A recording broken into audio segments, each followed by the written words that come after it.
हाँ एंटरप्रेन्योर्स, तो आज हम बात करने वाले हैं द इन्वेंट्री बिजनेस मॉडल,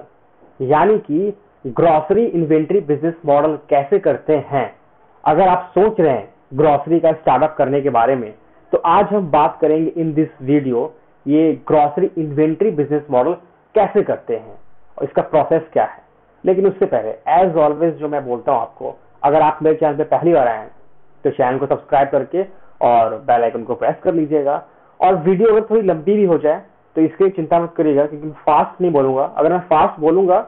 तो आपको कुछ समझ में नहीं आएगा, इसलिए स्लोली हम चीजों को समझेंगे आप, तभी आप इस मॉडल को कर पाएंगे। तो ग्रोसरी में बहुत सारे मॉडल्स होते हैं, लाइक मार्केट प्लेस मॉडल होता है, हाइपर लोकल ग्रोसरी डिलीवरी जो बताया था मैंने, तो बहुत सारे मॉडल्स होते हैं।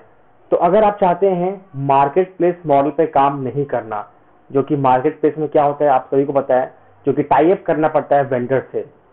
सेलर से, अगर आप स्टार्टअप कर रहे हैं तो आपके ग्रोसरी बिजनेस के लिए। लाइक मैं बात करूंगा बिग बास्केट, बहुत बड़ी ब्रांड है, तो बिग बास्केट दोनों मॉडल में काम करती है, एक तो इन्वेंट्री भी काम करती है और टाइप्स भी करती है वो। तो हम बात करते हैं ये ग्रोसरी इन्वेंट्री बिजनेस मॉडल कैसे होगा। तो फर्स्ट ऑफ ऑल आपको अगर एज अ इन्वेंट्री पे काम करना है तो आपको एक इन्वेंट्री लेना होगा, क्योंकि इसमें थोड़ा बजट भी आपको अच्छा खासा चाहिए होगा, क्योंकि एक बड़ा इन्वेंट्री यानी कि एक वेयर हाउस लेना होगा। वेयर हाउस, जिस वेयर हाउस में आप जो भी सामान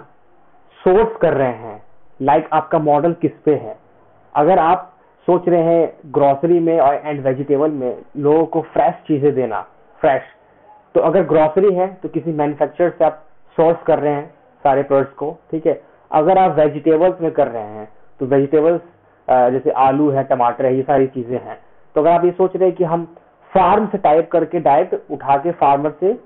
और अपने प्लेटफॉर्म पे बेचेंगे हम फ्रेशली, ऑर्गेनिक, जो लोगों को पसंद आए, ताजा ताजा, अगर आपका ये मॉडल है तो आपको अपने इन्वेंट्री में जो भी जगह है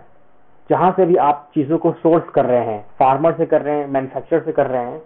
मैन्युफैक्चरर यानी कि ग्रोसरी ला रहे हैं तो कहाँ उसका मैन्युफैक्चरर है, उससे आप ग्रोसरी को सोर्स कर रहे हैं, या फिर वेजिटेबल आप फार्मर से सोर्स कर रहे हैं। तो इन सभी चीजों को आप रखेंगे स्टोर करके अपने इन्वेंट्री, अपने वेयर हाउस में। तो इसमें थोड़ा कॉस्टिंग भी आपका बढ़ता है, लेकिन इस बिजनेस मॉडल को अगर आप करते हैं तो इसमें प्रॉफिट भी बहुत सारे हैं। क्या क्या प्रॉफिट्स हैं, तो लाइक अगर मैं बात करूं तो आप जैसे कि मार्केट प्लेस पे अगर काम कर रहे होते और आपने अगर किसी वेंडर से टाइप किया होता, कहीं से भी, कहीं भी वेंडर से, जो ये मार्केट में किसी भी लोकेशन पे अगर आप वेंडर से टाइप करते हैं, तो जैसे ही आपके प्लेटफॉर्म पे ऑर्डर आता है, यानी कि आपके स्टार्टअप पे, ऑनलाइन स्टार्टअप पे ऑर्डर आता, तो फिर क्या होता है कि आप कस्टमर के डोर स्टेप पे उस वेंडर से उस प्रोडक्ट को पहुंचाते हैं, उस ग्रोसरी को या फिर उस वेजिटेबल को पहुंचाते हैं। तो होता ये कि उस वेंडर का लोगो लगा होता, नाम होता आप उस प्रोडक्ट के ऊपर में, और आपका नाम, आपके प्लेटफॉर्म का नाम नहीं होता, वो वेंडर के थ्रू जाता कस्टमर के डोर स्टेप पे, ठीक है। ये हो गया, तो कहीं ना कहीं आपका नाम उसमें नहीं आ रहा है, तो ये एक परेशानी है, ठीक है। तो ये जो इन्वेंट्री बिजनेस मॉडल है ग्रोसरी में, तो इसमें क्या बेनिफिट मिलेगा आपको, तो लाइक सबसे अच्छा बेनिफिट क्या होगा कि अगर सिर्फ आप इन्वेंट्री पे काम कर रहे हैं हर एक लोकेशन पे, लाइक कहीं भी आपका कंज्यूमर हो तो उसके नियरेस्ट इन्वेंट्री जहां पर आपने खोल रखा है, तो वहां से अगर सामान पहुंचा रहे हैं, तो देखिए इसमें आपका बेनिफिट क्या होगा, पैसा लगेगा, लेकिन बेनिफिट ये होगा कि आपकी भी इसके ब्रांडिंग होगी, आपका एक ब्रांड वैल्यू बढ़ेगा। कैसे बढ़ेगा, तो लाइक बिग बास्केट का है, बहुत सारे ब्रांड्स हैं, अपने बिग बास्केट अपने इन्वेंट्री से कस्टमर के डोर स्टेप पे पहुंचाता है वो सारे प्रोडक्ट्स अंडर अपने ब्रांड, लाइक ग्रोफर्स का भी अपना खुद का भी ब्रांड है, तो वो कस्टमर के पास पहुंचाते हैं। तो क्या होता है कि जो स्टार्टअप है, जो ब्रांड है, उसका भी प्रमोशन होता है, क्योंकि उस प्रोडक्ट पे उसका नेम होता है। तो वैसे ही अगर आप इन्वेंट्री मॉडल पे काम कर रहे हैं तो आपका कोई सा भी प्रोडक्ट होगा, सब्जी होगा, राशन पानी होगा, उस पर आपका ब्रांडिंग किया होगा। तो जैसे ही कस्टमर के डोर स्टेप पे जाता है आपका कोई सा भी प्रोडक्ट, तो उस पर अपने ब्रांडिंग अपना कर रखा है, जो भी आप नाम सोच रहे हो उस नाम से। तो जहां जहां कंज्यूमर के पास जाएगा आपका प्रोडक्ट, तो वहां आपकी ब्रांडिंग, ब्रांड वैल्यू बढ़ेगी, आपके ब्रांड को लोग जानेंगे। ऑनलाइन तो जानते ही हैं, लेकिन इन्वेंट्री मॉडल में आप ही सब कुछ हैंडल कर रहे हो, आप ही सोर्स कर रहे हो और आप ही कस्टमर के डोर स्टेप पहुंचा रहे हो, ये बेनिफिट हो गया। और बात करते हैं पैसे की, रेवेन्यू का कैसे आपको बेनिफिट इसमें मिलेगा, रेवेन्यू का। तो रेवेन्यू में अगर आप वेंडर से टाइप करते हैं तो वेंडर का कोई भी सामान बिकता तो आप एक कमीशन चार्ज करते हैं वेंडर से, है ना, कमीशन लेते हैं कि भाई आपका अगर वेंडर का अगर मान लो 300 का सामान या फिर ग्रोसरी बिका या वेजिटेबल बिका, तो उसमें से आप कहते हैं कि वेंडर को कि मेरा एक सर्टेन एक कमीशन है, आप मेरे को 200 रुपए, जैसे कि आपका 300 का बिका तो मेरे को आप 100 दे दो, 200 दे दो, ऐसे कुछ भी कमीशन जो होता है कमीशन बेस पे तो वो होगा। लेकिन जब आपका कोई इन्वेंट्री होगा, वेयर हाउस होगा और आप चीजें सोर्स कर रहे हो किसी भी सप्लायर से कर रहे हो, ठीक है, किसी सप्लायर से कर रहे हो जो भी आप जिससे आपने टाइप कर रखा है, तो आप बल्क में चीजें खरीद रहे हो, बल्क में एक बार बल्क में खरीद रहे हो, तो क्या उसका क्वांटिटी बढ़ा हुआ है और आपने इन्वेंट्री में ला रहे हो, तो उससे क्या होता है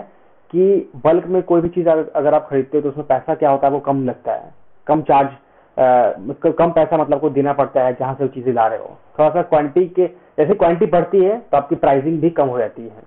जहां से सामान उठा रहे हो, ये रूल है। अगर आप कम उठाओगे तो प्राइसिंग बढ़ जाएगी। तो इससे ये होगा कि आपने जो बल्क में प्रोडक्ट्स उठाया है तो उसका प्राइसिंग बहुत कम हो गया और उसके ऊपर आप और भी कुछ ज्यादा पैसा लगा के अपना मार्जिन सेट करके ज्यादा मात्रा में मतलब मार्जिन को मतलब कि बढ़ा के आप रख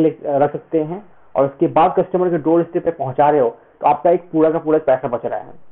जो आपने ज्यादा बढ़ा के मार्जिन रखा है वो आप अर्न कर रहे हैं और पूरा का पूरा पैसा आपका होगा, आपको वेंडर को देने की जरूरत नहीं है, तो आपका पैसा पूरा बच रहा है। ये जो बिजनेस मॉडल है जैसे मार्जिन तो बचता ही है इन्वेंट्री पे। लाइक अगर बिग बास्केट की बात करूं मैं तो बिग बास्केट अब यही करती है। बिग बास्केट क्या करती है, तो बिग बास्केट का जो भी अपना ब्रांड होता है, अपने ब्रांड के अंडर जो काम करती है वो भी इन्वेंट्री मॉडल में बिग बास्केट काम करती है। तो वो फार्मर से उठाती है सामान, बिग बास्केट जो वेजिटेबल्स होते हैं और किसी अच्छे अच्छे बड़े बड़े मैन्युफैक्चरर से सामान उठाती है, तो उस पर अपना लेवल लगा के और उस पर पैसा मार्जिन रख के जो कि वेंडर से उतना नहीं मिलता उसे,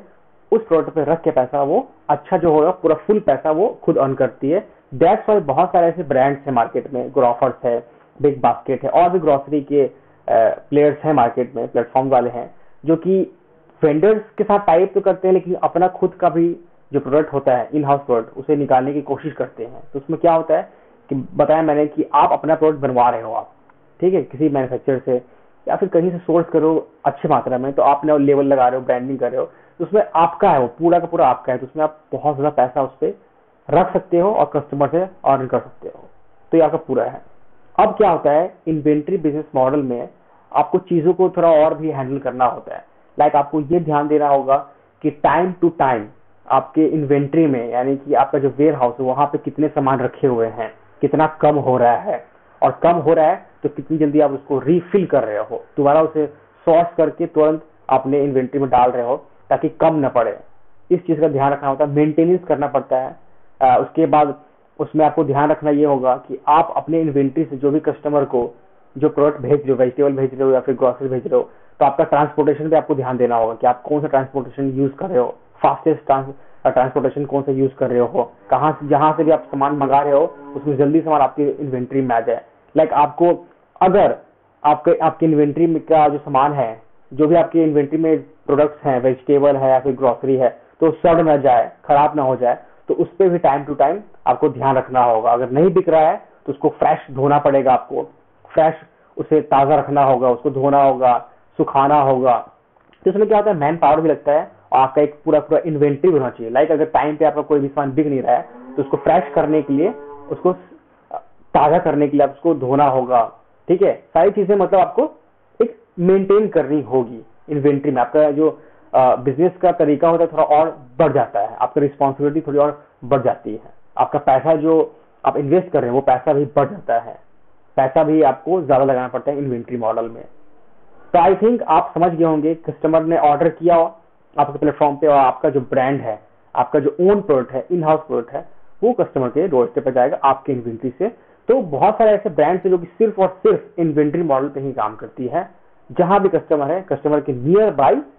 लोकेशन पे इन्वेंट्री बहुत सारे ब्रांड खोलती है और फिर सेल करती है। लाइक ग्रोफर है, बिग बास्केट, ये दोनों तो पूरी करती है और अच्छा पैसा इस पे सेव करती है। तो आई होप आपको समझ में आया होगा ये वीडियो कि इन्वेंट्री मॉडल कैसे करते हैं ग्रोसरी में। तो अगर अच्छा लगा तो प्लीज चैनल पे पहली बार आए तो चैनल को सब्सक्राइब कर लीजिएगा और बेल आइकन को प्रेस कर लीजिएगा। फिर मिलते हैं आपसे किसी नेक्स्ट वीडियो में। So entrepreneurs, this is Adarsh and you are watching business skill with Adarsh Singh, signing of.